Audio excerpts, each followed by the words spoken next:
کسی بھی خطے اور ملک میں دو چیزیں انتہائی اہم ہوتی ہیں، ایک معیشت اور دوسرا امن۔ لیکن اس میں بھی تھوڑا سا فرق ہے کہ امن جو ہے یہ بغیر معیشت کے بھی چل سکتا ہے، لیکن معیشت بغیر امن کے نہیں چل سکتا۔ عوام کو اگر اپنے جان کی پڑی ہو تو پھر وہ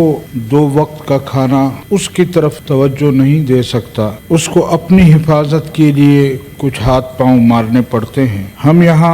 بجٹ پر بحث کر رہے ہیں، ملک کی معیشت کو ٹھیک کرنے پر لگے ہوئے ہیں،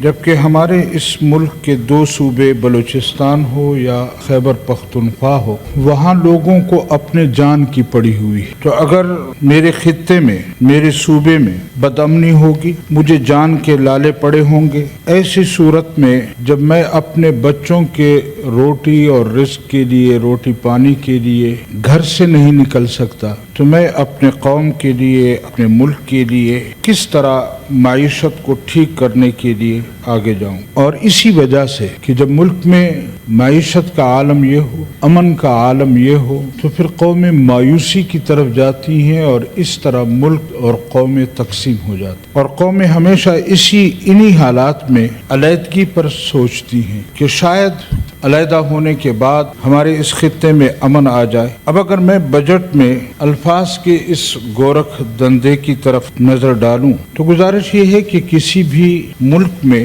زمینی پیداوار پر کبھی ٹیکس نہیں لگایا جاتا، فصلوں پر کبھی ٹیکس نہیں لگتا، لیکن یہاں دیکھیں گندم، چنا، کوئی بھی پیداوار ہو اس پر ٹیکس نہیں ہے۔ لیکن بدقسمتی سے ہمارے صوبے میں زمینی پیداوار تمباکو پر ٹیکس لگا دیا گیا، اور پھر ظلم برائے ظلم یہ ہے، ٹیکس بھی ایسا کہ جو ملٹی نیشنل کمپنیاں ہیں ان کے تمباکو پر، جیسے موٹر سائیکل پر ٹیکس لگتا ہے، اور جو مزدور کسان جو وہاں تمباکو کاشت کرتے ہیں ان پر ٹیکس ایسا ہے جیسے 10 ویلر پر یا ٹینک پر یا اس ہوائی جہاز پر ٹیکس لگایا جائے۔ اب یہ دوہرے معیار کے ٹیکس جو ہیں یہ قوم میں مایوسی لاتے ہیں، یہ صوبوں میں مایوسی لاتے ہیں۔ میں جو ہی بارڈر کراس کرتا ہوں پنجاب سے KPK کی طرف، تو میرے دل میں ایک خوف ہوتا ہے کہ میں اپنے گھر سلامت پہنچ پاؤں گا یا نہیں، اور جو ہی میں KPK سے مرکز یا صوبے پنجاب کی طرف آتا ہوں تو ایک اطمینان سا ہوتا ہے کہ اب میں محفوظ ہوں۔ اب آپ مجھے بتائیں کہ جب بدامنی کا عالم یہ ہو، میں کبھی بھی یا ہماری جماعت جمعیت علماء اسلام صوبائیت، لسانیت، قومیت پر یقین نہیں رکھتا۔ ہم نے ہمیشہ ملک کی بات کی ہے، ہم نے ہمیشہ قوم اور عوام کی بات کی ہے۔ ہم اس ملک کا تحفظ چاہتے ہیں، ہم اس ملک کی ترقی چاہتے ہیں، لیکن جب ہمارے آنکھوں کے سامنے قوم کے ساتھ، ملک کے ساتھ اس طرح کا ظلم ہوگا۔ اناؤنسمنٹ میں کر لوں، I welcome Sahibzada Faiz ul Hassan ex MNA۔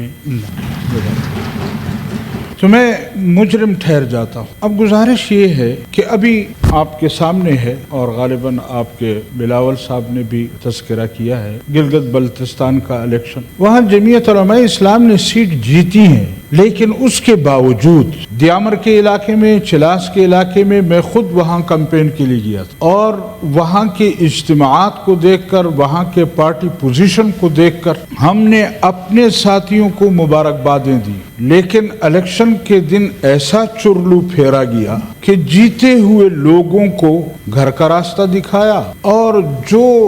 لوگ کسی کھاتے میں نہیں تھے وہاں پر ان لوگوں کو پارلیمنٹ کا ممبر بنا۔ وہاں لوگ سراپا احتجاج ہیں، لیکن ہمارے کانوں پر جوں تک نہیں رینگتی کہ ان حالات کو کس طرح کنٹرول کیا جائے۔ جب یہ ظلم اور زیادتی ہوگی ایک صوبے میں اور دوسرے صوبے میں امن ہوگا، تو پھر میری عوام، میری قوم، میرے لوگ وہ یقیناً مایوسی کی طرف جائیں گے، اور پھر علیحدگی کی باتیں ہوں گی۔ ہم اس ملک کے ساتھ ہیں، ہم اس پاکستان کے ساتھ ہیں، لیکن ہمارے قوم کو، ہمارے لوگوں کو مایوس نہ کیا جائے، اور جو حقیقت ہے اس کو سامنے رکھ کر اس ملک کی پالیسیاں بنائی جائیں، تو پھر میرے خیال میں ہم اس ملک کو آگے چلتا دیکھ سکتے ہیں۔ اور اگر ہم نے